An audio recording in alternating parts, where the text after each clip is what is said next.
I'm going to show you today different methods to do gardening. Yesterday we did how to do gardening if you're in an apartment, maybe on the 10th floor. You don't have to wait until you're in the country to learn how to garden. And so that's what we did yesterday, among other things. And today we're going to address different ways to garden, two of which are Adventists, and one is a very devoted Christian man.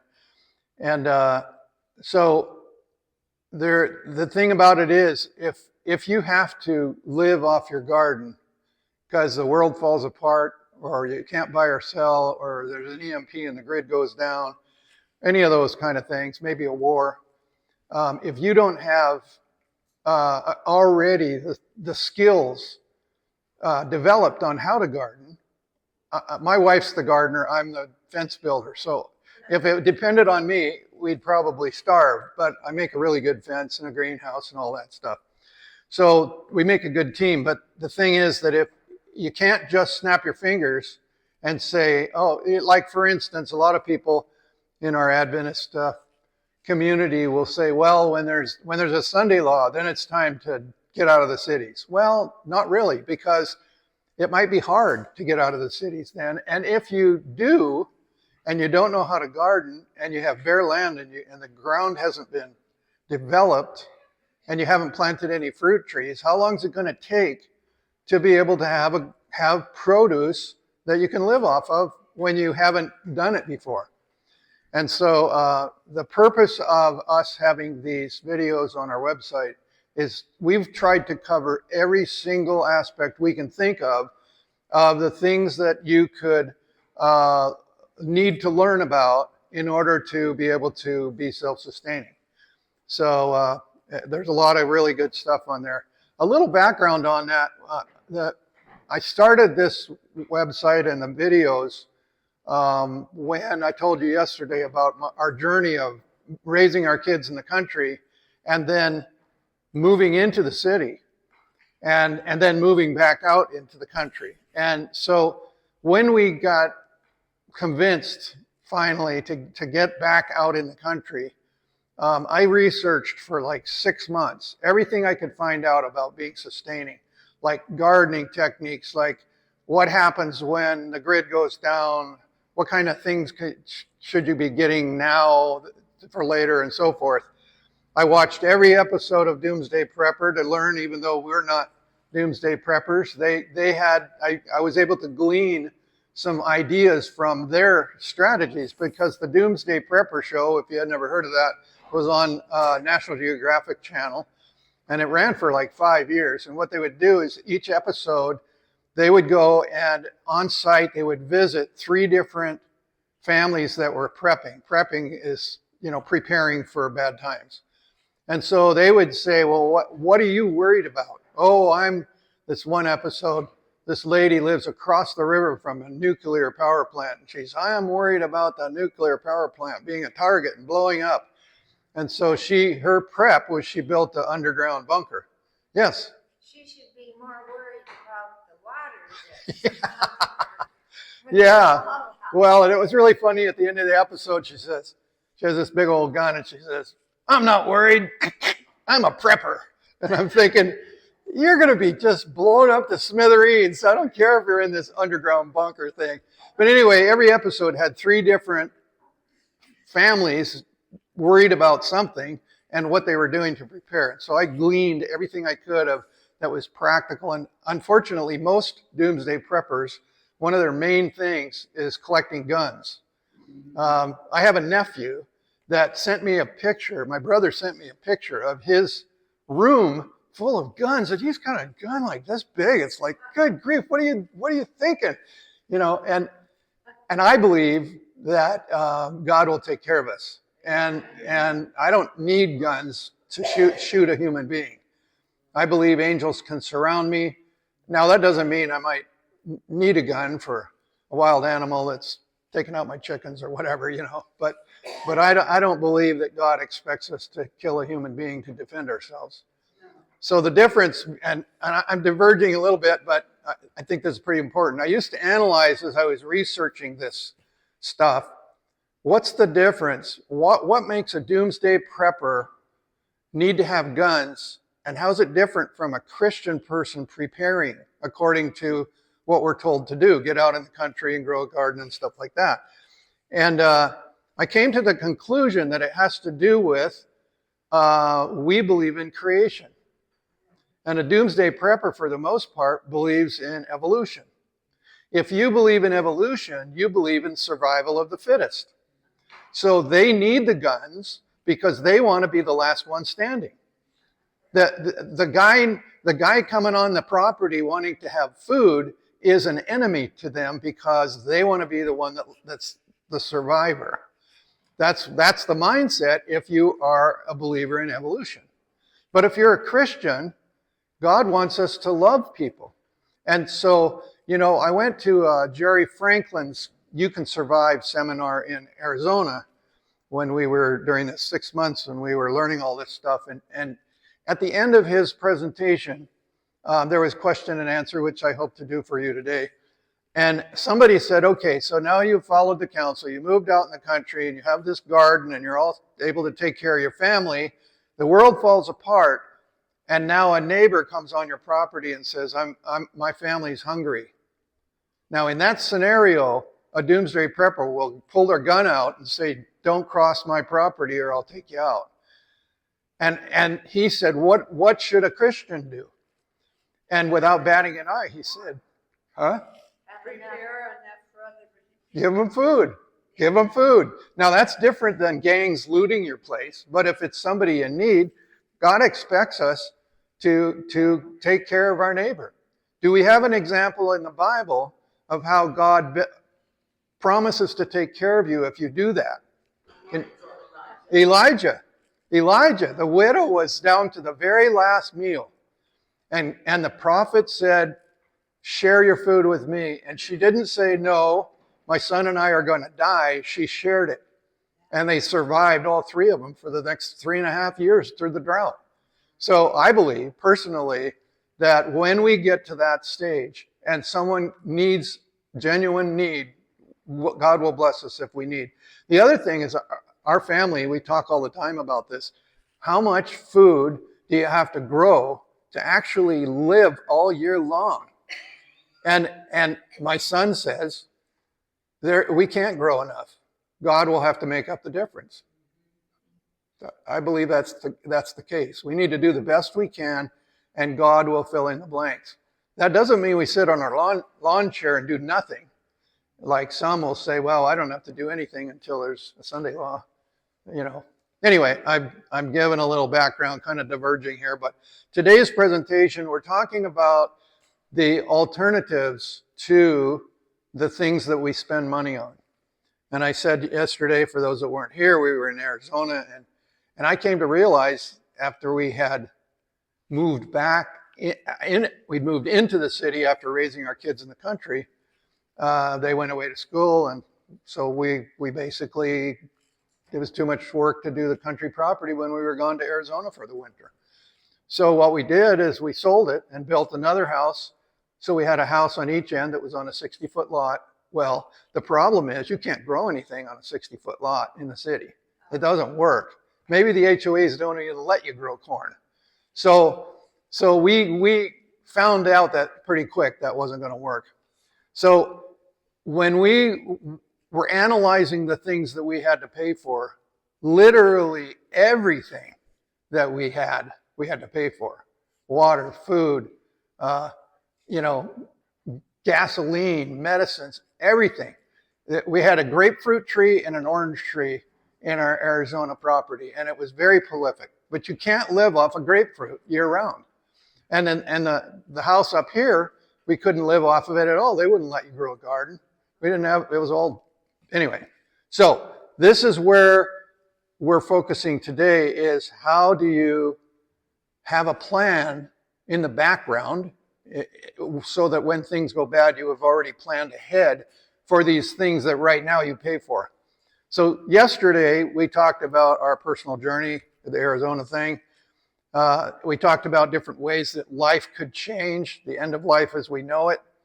That can be a military thing. It could be a EMP, which is an electromagnetic pulse that takes the grid out, et cetera, et cetera. We also know there's going to be a time when you can't buy or sell if you're faithful to God.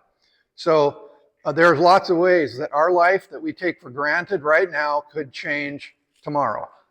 We have an Adventist radio station that I'm the programming manager for, and we had a listener talk to our general manager, who was a neighbor or whatever, and he says, your station is gotten louder and it's full of static. And I thought, well, somebody must have turned the transmitter up, but he didn't. And between the three of us that were able to analyze this, the conclusion was it was the Aurora Borealis, the northern lights, that was affecting our radio station. And 2 days later, it went away and worked perfectly. So I'm convinced that that's what it was. And to follow up on what you said, that these northern lights can affect. This was a solar flare from the sun. That's what made it. And so it can disrupt GPS. So, airliners have to reroute. The North Pole gets more, all kinds of stuff. So yeah, I think there was some that have happened with that. And by the way, there was another solar flare. I don't know if it's happened yet or is going to happen or happened a few days ago, but they say it could be worse in terms of disruption. Yeah, and that's called a coronal mass ejection.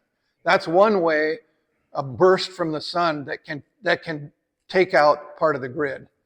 The one that'll take the grid completely out is the EMP, which is a atomic blast up in the atmosphere, and then anything line of sight can get damaged. All the microelectronics, all the everything. And then if that happened, the government believes that within 6 months, 90% of Americans would be dead. And the reason it isn't because the EMP would hurt you. You don't see it, you don't hear it, it doesn't hurt you, but it takes out everything you're depending on. So if you're a diabetic that you need your, or you've got some dialysis machine or anything, all that stuff's not going to work, and all those fragile people will die early.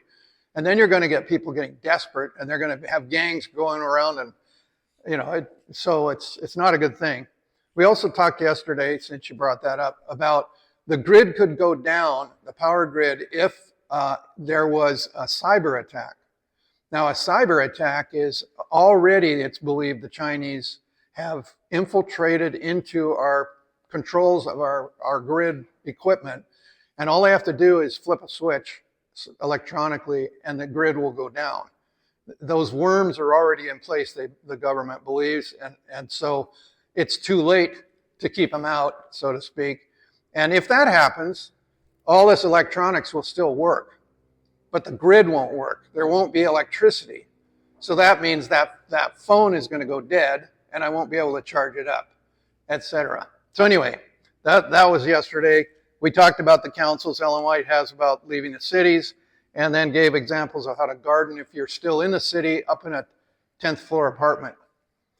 And again, if you weren't here yesterday, I videotaped yesterday, and it will be, I'm in the middle of editing it, and it'll be online probably by tonight. So if you missed part one, it'll be on the website. It'll be number 401. Okay, so today we're going to talk about these different grids. When we say the grid, they're going to be off-grid. Well, that means that you're not going to be connected to the power company. So when people say a grid, they're normally thinking of electricity. But my definition is a grid is anything that you're pulling your wallet out for to buy a service from somebody off your property.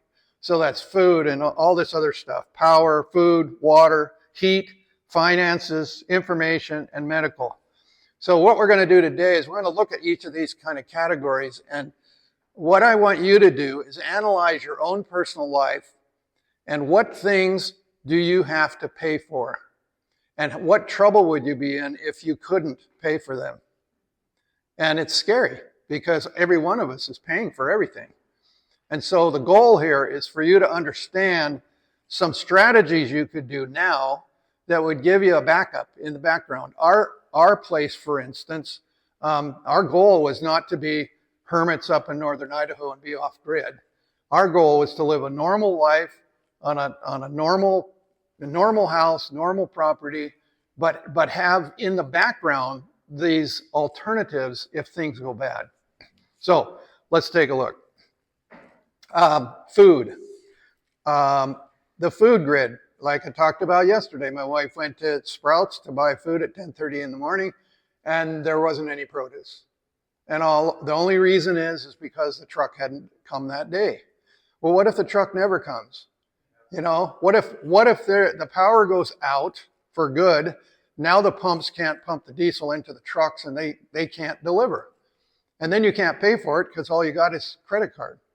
So food. We're going to look at alternatives to food, and this is what Ellen White specifically mentions of one of the reasons to move out of the city is so that you can grow a garden because, anybody remember why? Because that's right, because it will be a problem of not being able to buy or sell, which means the little time of trouble. In my opinion, I think the Sunday law is going to start the little time of trouble. If it does, I think it's going to be very benign. It'll be just we're going to have stores closed because we want to take care of the environment. Family Day, yeah, and we see rumblings of that all the time. Good for the environment. Yep. And so, like I said yesterday, what happens if what if this week there's a national Sunday law and it's really simple, innocent looking? What will you think?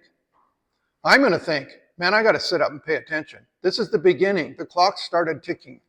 That's my perspective. So, yeah, so then I go to church and I'm all excited. And I'm telling everybody, hey, the clock started ticking. What percentage of people at church do you think are going to agree with you? There's going to be people that are saying, you're just conspiracy theorists. This is alarmist. You're nuts. And I believe that's the shaking. We're going to see the church split.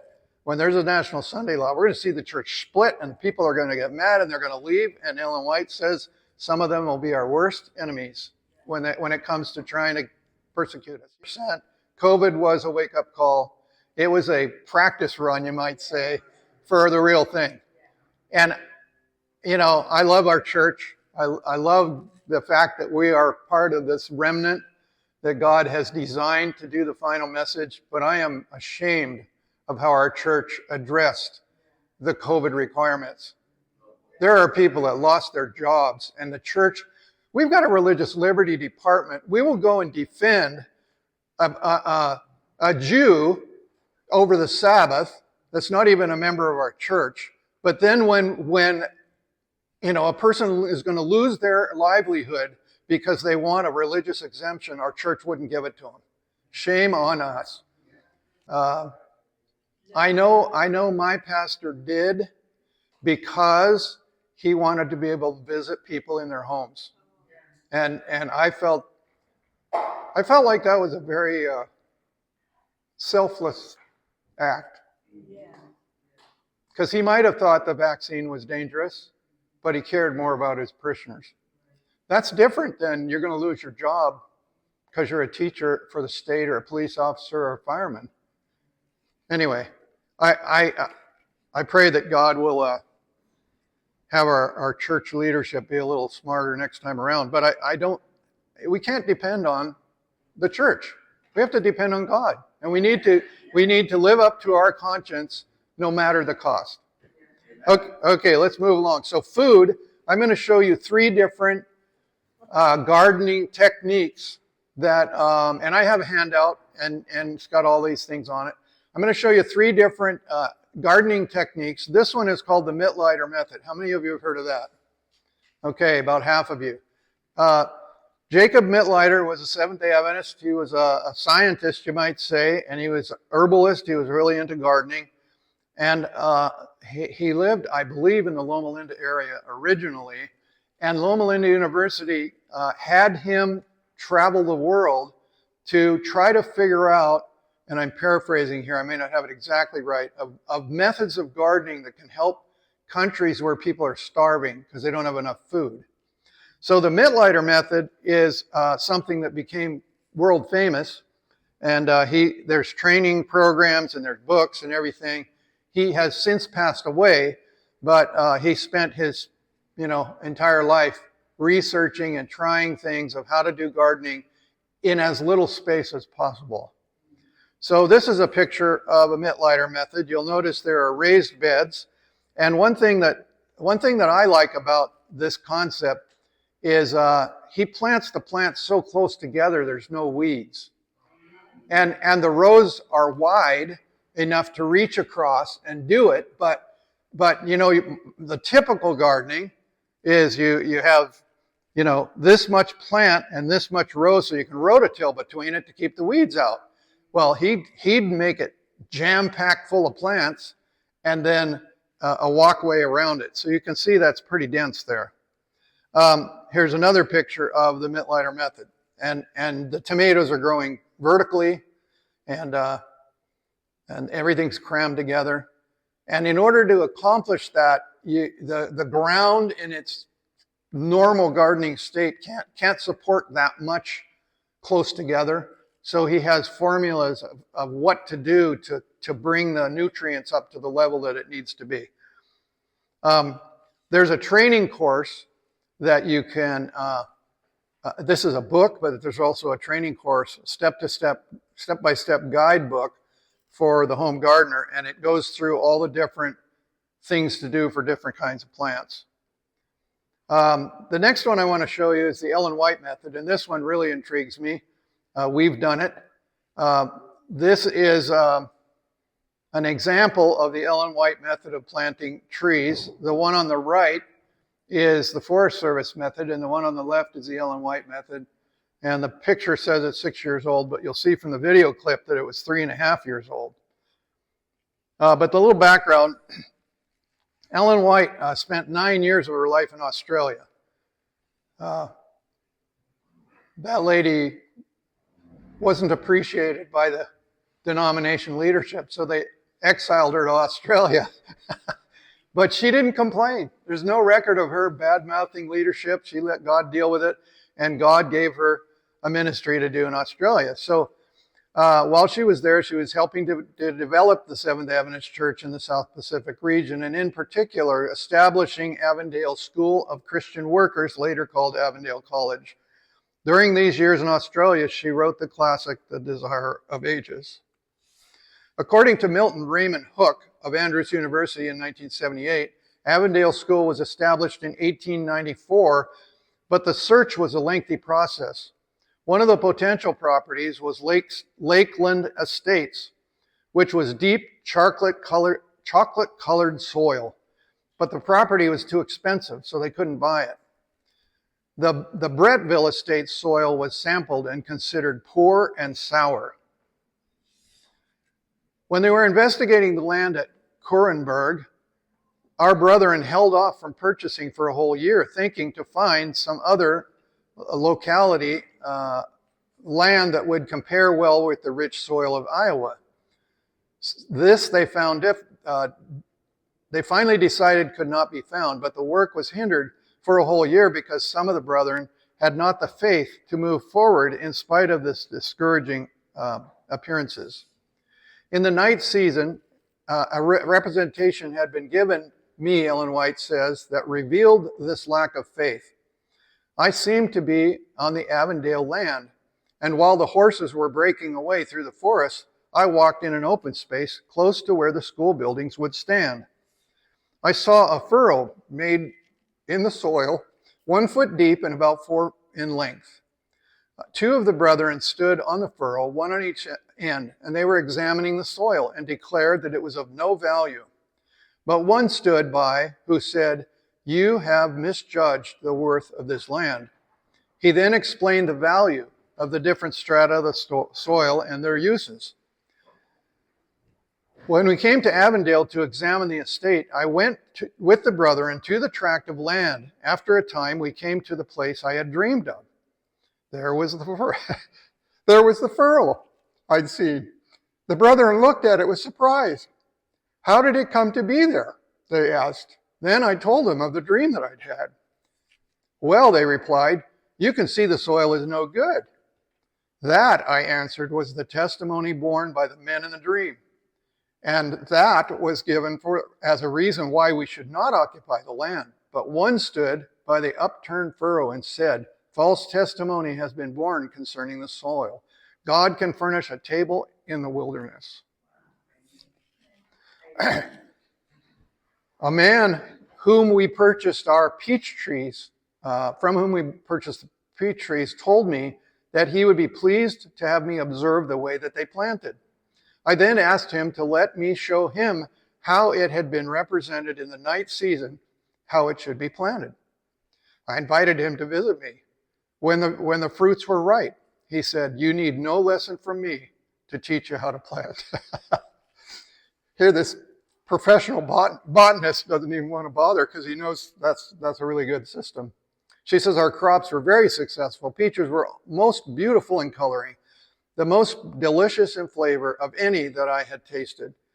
We grew the large yellow Crawford and other varieties, grapes, apricots, nectarines, and plums. Unfortunately, Ellen White never wrote down that formula of how to do the Ellen White method. She wrote everything else down, but somehow that slipped by. So over 50 years ago, a guy named Lynn Hoag was 13 years old. Prior to this, he was raised in India and saw firsthand the necessity of growing food. This sparked a passion in him that continues to this day. After his family returned to the United States, Lynn took advantage of life-changing opportunity. He took a hands-on garden class taught by Herbert Clarence White. In this class, he was taught the Ellen White method of planting trees by her grandson. This method was given as a revelation in the night vision to Ellen White. Lynn has taught this same method ever since, with some adaptations along the way. It also makes the pine trees grow much faster. In this photo, you can see Lynn with 2 trees. Both were planted the same day. The one on the left is the Ellen White method. The one on the right is the forestry method. The results speak for themselves. We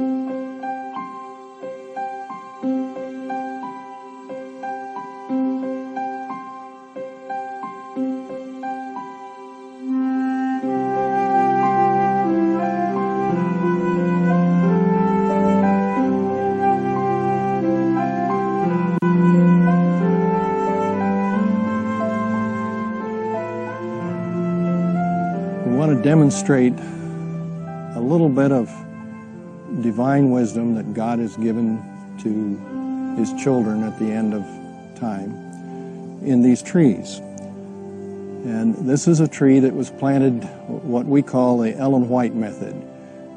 She was given this method in a dream, and I came across this method when I was 13 years old.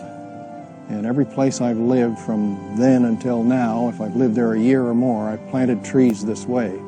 They've all done wonderfully well.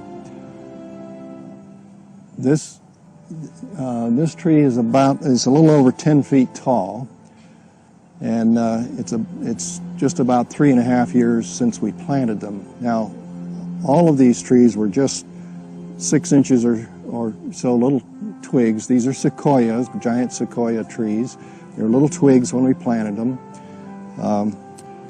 Those that are planted over here are planted the way the forestry department recommends that they be planted. And the tallest of these is this one over here. It's about 4.5 feet tall. So this is about a little over twice the height. But when we look at the size of the trunks and the amount of foliage, we have at least 20 to 1 in mass, the amount of growth. And the same thing will happen with fruit trees, with tomato vines, with grapevines, and other deep-rooted plants if you plant them the same way. Pretty amazing. Our orchard is about 12 trees. at this point, and we planted them the Ellen White method. And you'll see, to do this, here's an illustration showing it. You dig a hole 3 feet wide by 3 feet by 3 feet deep. That's a very big hole. And if you do it by hand, that's a lot of work. I talked to somebody yesterday at camp meeting that said, we just planted fruit trees, the Ellen White method. I think he said 12 trees. I said, I hope you had a backhoe. And he says, no, we did it by hand. But he hired some academy kids to do the digging. But that's a big hole. And so then you put different layers of things, amended soil, a rock layer, topsoil, and more amended layer. A unique thing that I'm sure Ellen White never had in her original formula, you might say, is this thing in the bottom. Depending which version of this formula you look at, there's some kind of a device at the bottom of the bottom layer that allows air to get trapped. And in this case, it's a pot for a pocket of air. Ours was a 3-inch PVC pipe with a rock in each end. And the idea is to have some air cavity down below. Another thing that we did is to, and I think Lynn Hoag does it, is underneath the root, the stalk, I should say, of the tree, you put a rock, maybe about this big. And then as the roots grow, they grow around the rock. And that anchors the tree better than just sticking it in the ground. Len Hoag has a version. He says a certain amount of this, a certain amount of that, a mix. And you can actually buy from him the mix, or you can do what he says and go get it. Yeah, and here again, how much of that was in Ellen White's version originally, we don't know for sure. But at 13 years old, Lynn learned this from Ellen White's grandson, and he helped Ellen White plant the fruit trees using that method at Elms Haven, at her last home. So there's no reason to think that her grandson didn't really know what the formula was, but then as time goes along, people tweak it a little bit along the way. This is the chart, and I'm sorry it's a little grainy, but this is the chart that you'll find on Lynn Hoag's website of the different layers and what goes in there. This whole video is on our website. It's number 22, and it's on the handout. This is the most popular video of our 400 videos. We've had, I believe, 41,000 views of this one video, and it's been there, I think, 3 years. So now the next method I want to tell you about, the last one, is called Back to Eden. This gentleman is not a Seventh-day Adventist, but he's a very devout Christian, you will see. He believes that he talks with God and God talks to him. And we've actually visited him. He lives over by Port Townsend, Port Squim area. But this is pretty cool. When God designed the landscape project for planet Earth, he was so genius, he designed it in such a way he would never have to show up to work. My name is Paul Galchi, and I was raised as a gardener. My parents grew all of our food in Los Angeles as I grew up, and I remember as a 5-year-old kid, my dad on Saturday morning waking us up and saying, well, we got to head off into the horse stables and get some horse manure today. So we went down to a rental yard and got a trailer and went to the horse stables and loaded up manure and came home and spread it out in the garden and spaded it in. And as kids, we wore shovels out, spading in heavy clay ground, mixing soil and having a garden. It was wonderful growing up because there's never any time we were hungry. We could go outside and pick fresh vegetables and fruit all the time. And just down in California, there's nothing you couldn't grow. So it was just, we had it all year long. So it was really great. And so as I started to, grow up and I got married and I had some children and I decided, Los Angeles is no longer a place fit for human habitation as far as I was concerned. It was getting really crowded and smoggy and just not safe. And so I thought I want to move to a place where I can continue to do this and grow fresh food for my family, have clean water, clean air. So we came up here to the Olympic Peninsula of Washington. We have a beautiful place.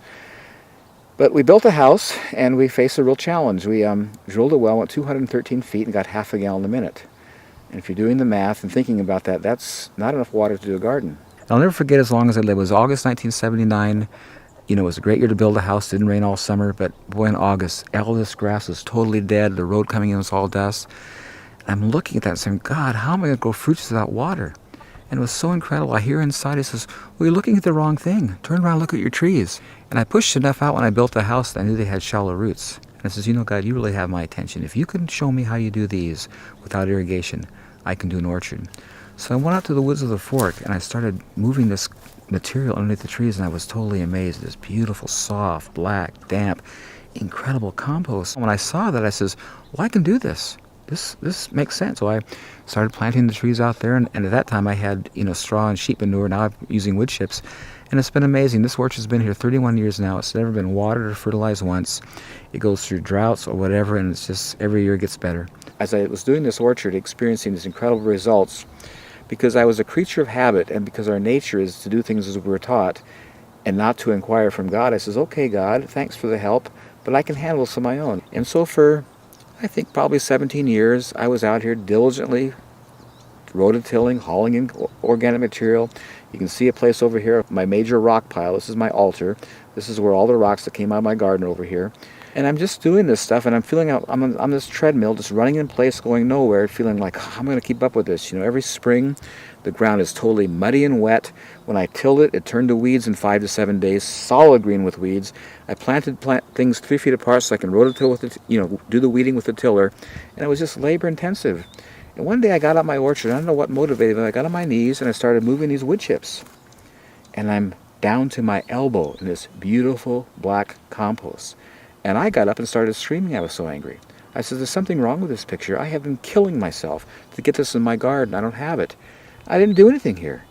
And I hear inside, well, it works in your garden the same way. You didn't ask. I was so angry. I threw that tiller away and I started covering my garden with wood chips. I always say to people the greatest gift God ever gave me was that lousy well, because it opened me up to Him and to show me His incredible, you know, work in creation. I've been a gardener for 55 years. I've done tilling, done all that stuff, and it's so amazing now. My only tool is a rake, and it's just so easy and so simple, and the production is so superior to what I ever had. When I saw how easy and simple this was, I says, God, where do we lose it? Why are we doing this? And it was so interesting. It took me right back to Genesis in the beginning. And if you look at in the beginning, when Adam and Eve were in the garden, they had this beautiful, relaxing day in the garden. And every afternoon and evening, God would come down and walk with them through the garden. And I'm sure as He walked through the garden, He would just share with them things that they saw in the garden that day about Himself. Did you notice this? This is my character. This is all about me, kind of thing. And I'm sure they just had this incredible time, totally relaxed, no stress, every day.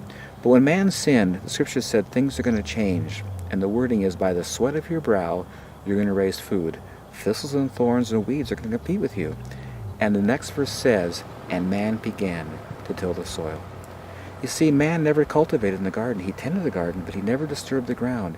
And when man got disconnected from God, he began to till the soil. Nowhere in nature where man has not been do you ever see exposed dirt. That only happens when man comes and takes the cover. Everywhere in nature where man has not been, it's either covered with needles and leaves or grasses, but the ground is covered. And the reason is because the ground is a living organism. And as all living organisms, such as ourselves, we have skin to protect us. The animals have fur. Fish have scales. Birds have feathers. And the soil is a living organism. And God has designed it and made it so it's always covered with something. And when you take the cover off, it becomes vulnerable and it gets lost. And this is the thing that amazes me about us as intelligent human beings, how we don't see it, because we've been experiencing it for thousands of years in a negative way. We're all around us, all through creation. Everything's just growing beautifully with no work. And we work hard to fail.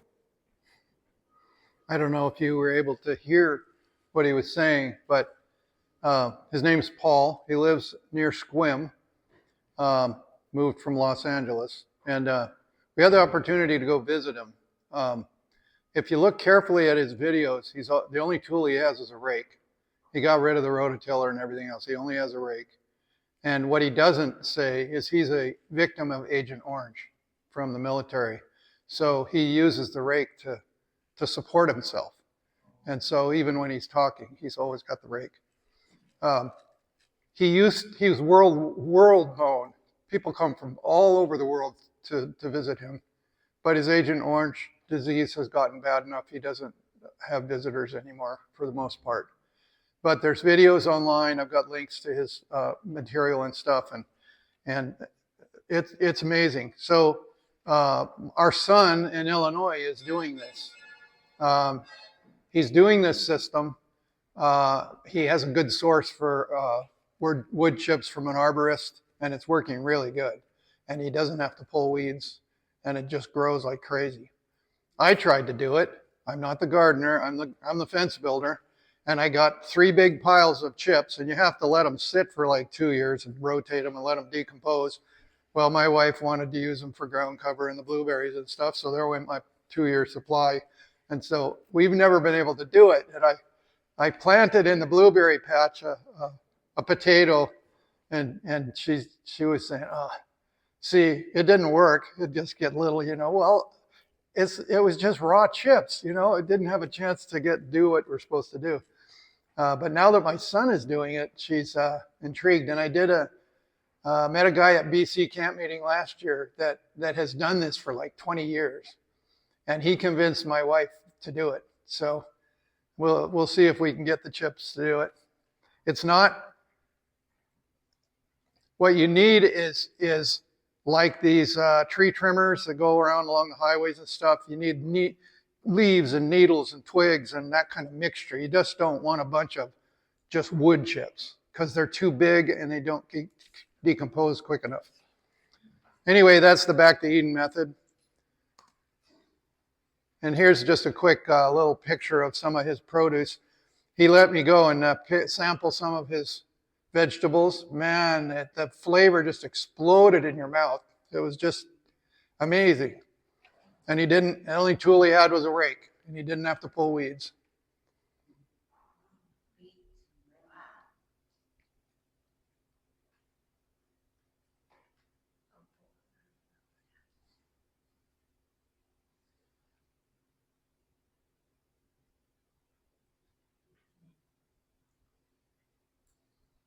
I mean, look at how moist that is, and he doesn't irrigate.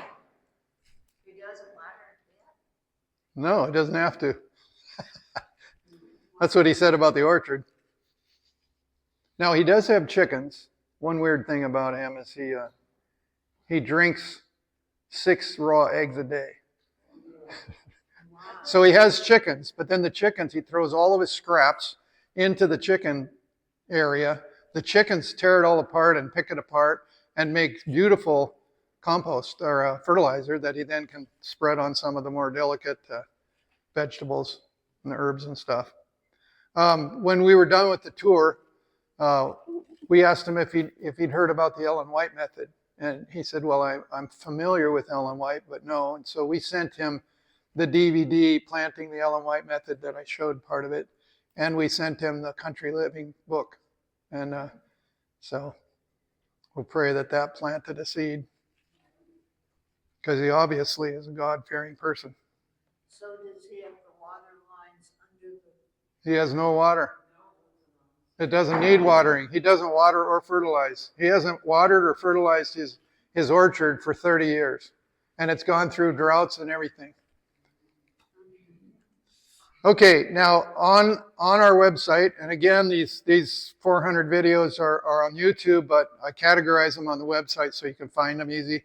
And for every video, there's a podcast. So a podcast in this case is audio. So let's say you drive to work and it's a half hour and you want to take advantage of these. You can download that audio podcast on your phone and then listen to it as you're driving. So anyway, there's video and podcast. And so some of the areas that we're not dealing with, but you can learn from on some of the videos we've made, is how to extend your growing season with cold frames, hoop houses, and greenhouses. This picture here is a hoop house. And then a greenhouse is more permanent. And then cold frames are like a box with a glass lid, like a little miniature greenhouse. And then we talk about different ways to save seeds. Somebody yesterday asked about seed saving. And the thing is, if you can't buy or sell, you can't buy the seeds. And in our world, we are programmed to go and buy seeds. And there are even companies like Monsanto that are trying to get you to not be able to buy seeds except from them.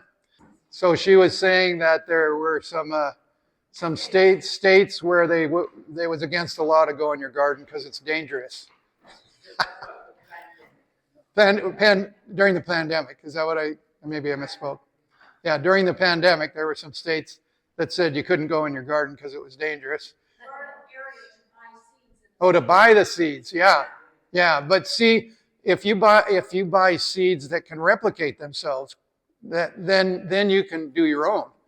We have plants that we don't buy the seeds anymore, and the trick is there's plants. Most of the ones that you would buy seeds are customized. They're mixtures. They're scientifically, HMO, or what do you call it, GMO, and all that stuff. But there are seed companies, 3 or 4 of them, that sell seeds that are the original seed. That will, if you plant it, you'll get the same plant again. If you do the other kind of seed, you might get a mixture of weird stuff because they put several kinds together to make it, and then when it plants, it doesn't know what to do. So if you're going to save seeds, you try to get ones. There's 2 or 3 catalogs that's all they have. And we show on the videos how to save the seeds. It depends on what kind of vegetable, and how to retrieve the seeds, where to store them, how to store them, and then how long they will last before they might not work anymore. And here again, if you wait to do anything until there's a Sunday law, it's a little late to learn how to do this stuff. So, if you can, and for instance, what you do is you take a paper towel, a damp paper towel, and you take the seeds from whatever you're doing, and you lay them out on there, and then you let the process go for the length of time, and then you analyze what percentage of these seeds germinated. And if you have one variety that you get 80% of them germinated, and another variety you got 20, which one should you be using? And then you plant them, and like for instance, we have a greenhouse, and my wife planted about 10 or 12 different varieties of these heirloom kinds of seeds, and for tomatoes. And I'm thinking, why do you need so many tomatoes? We can't possibly eat a greenhouse full of tomatoes. But what she was doing is trying to figure out which ones grew the best in our climate, which ones tasted the best. And so what we did when they were ripe, we made a chart on a piece of paper, and we would take this, and she kept track of the name of the plant, and then we'd analyze it. How big did they grow? Was the skin nice, or was it hard or mushy? The taste, how prolific was the plant? Like, did it have lots of plants, produce, or a little bit? And by doing this, you can start narrowing which ones you want to have as your special ones and get rid of the ones that aren't productive. So these kinds of things you just can't do overnight. You need to learn and kind of just trial and error. Our son in Illinois, he discovered that sweet potatoes grow like a weed. And sweet potatoes are really good for you. You could live off of sweet potato. If that's the only thing you had to eat, you could live off of sweet potatoes.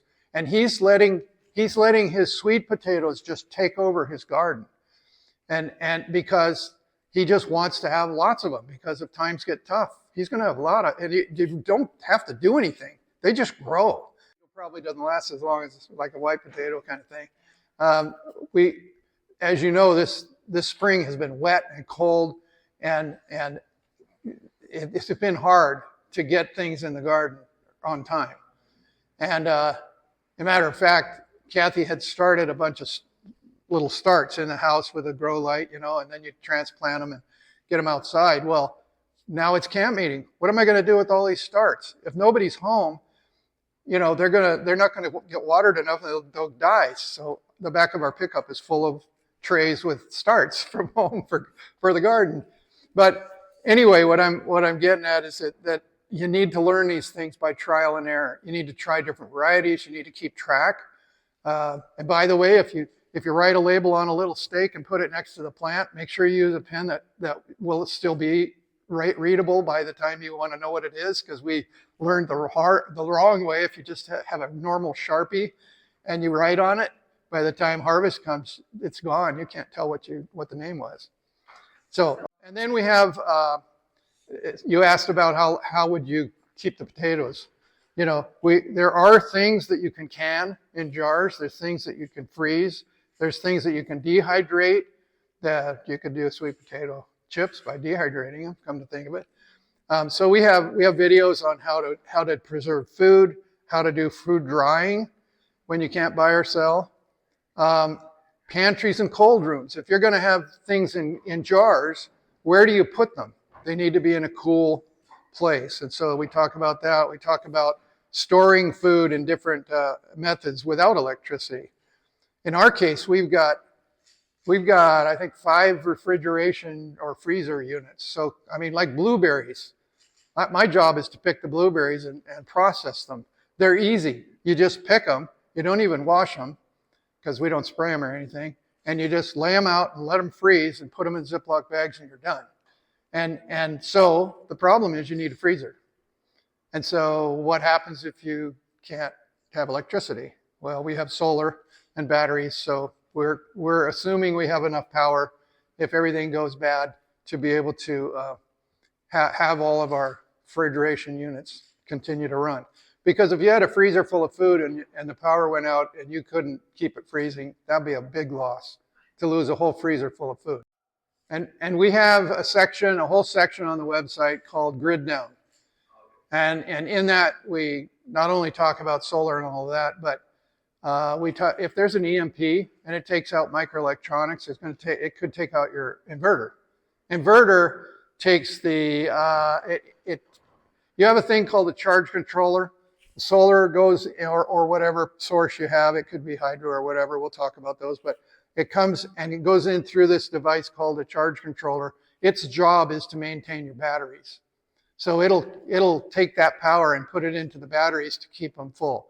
The inverter takes the voltage, direct current, changes it to alternating current like you use in your house, and it makes it 110 volts like you use in your house instead of 12 volts or 48 volts or whatever the solar is doing. So both of those devices, the charge controller and the inverter, could get damaged by an EMP. So I have a duplicate of them in a Faraday cage, and we'll talk about that too. But basically, I took a metal garbage can, insulated it, put a smaller metal garbage can, insulated it, and then put the stuff in it that I want to save. Electronic radio, whatever, and I have an extra charge controller and an extra inverter. Also, I bought at Harbor Freight for just $200 or something. They sell a 3-panel, they're really low power, but 3 panels and a little inverter for like a couple $100. And I have 2 of those in the boxes, just stored in my shop. They're not plugged into anything. An EMP is not going to probably hurt it because they're not plugged into anything. And it's in a metal building.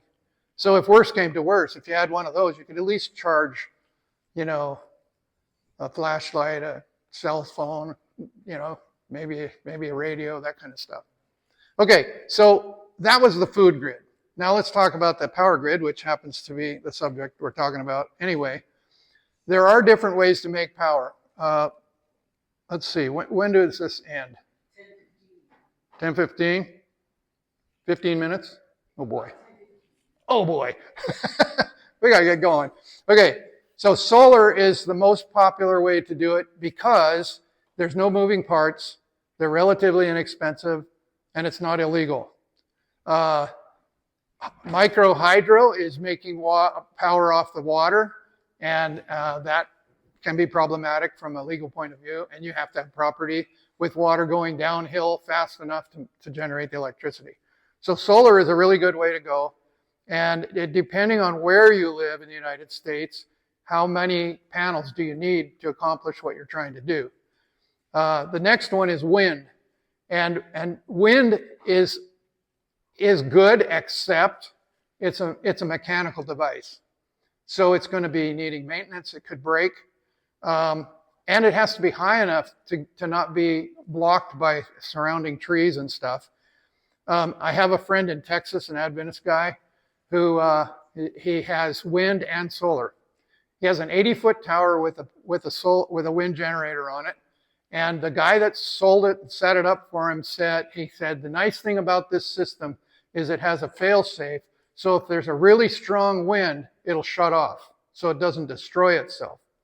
That guy sold to lots of people he knows. They had a really big storm and all of them got killed because the fail-safe didn't happen. And so now he had this 80-foot tower with this thing up there that's broken. How am I going to fix it? So he took his tractor with a big cable and he tipped it down. The problem is if you do this, what happens when you get to here? It gets harder and harder and it dropped. Nosedived right into the ground and busted the whole thing. So I don't think he's ever going to do wind. The other thing about wind is they say if you're analyzing if this property is good for wind, you're either going to be cursing at the wind because it's really uncomfortable, it's too windy, or you're going to be cursing at the equipment because it's not making enough power. We came through Ellensburg about 3 weeks ago, and man alive was it blowing. I went out to buy gas, I could hardly stand up. They make power over there. There's a whole big wind farm, but you wouldn't want to live there.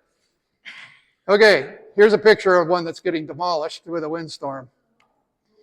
Microhydro is making it off of water. Basically, you have to have water that goes downhill enough to give you enough pressure and enough volume to make the generator work. And that's usually not available on most property because it's not steep enough. And unfortunately, in the state of Washington, since 1914, the government believes that they have the right to control all water, including wells, rainwater, and creeks. We have enough to do microhydro on our property. We have 2 creeks, they drop at least 100 feet. And that was my number one thing. When we buy this land, I'm going to do microhydro. Well, once we bought the land, my wife and my daughter literally, with tears in their eyes, begged me to not do that because they didn't want me to go to prison because it's illegal. I said, well, I'm going to put it all underground. No one will even know it's there. Yeah, well, okay, so you get it all underground and everything. How can you keep this a secret? Cam's going to come and visit, and I'm going to want to show him. And then he tells somebody, and they go to the bar and tell somebody else, and pretty soon I got the fisheries guys on my nose. So anyway, we don't have that. But this is what it looks like. This is a Pelton wheel. The water jets come in and hit these little spoons that makes it go, and then that generator makes the power. Another thing is geothermal. That's using the heat that's in the earth to help do this. What is it? Is it Greenland or Iceland? Somewhere up there. They power their whole town off of geothermal from the difference of the heat. And they can be in the middle of snow. For the sake of time, we'll skip through this. But this is a geothermal greenhouse. This guy in Nebraska, retired postal worker, he built this greenhouse. It's half buried in the ground. And he has 100 feet of piping, like this big of piping, running around in and out. And he runs fans, and there's a big enough differential of heat, even when it's 20 below zero, to grow in his greenhouse exotic plants and things like you'd find in the tropics. Another way to make power is pedal power.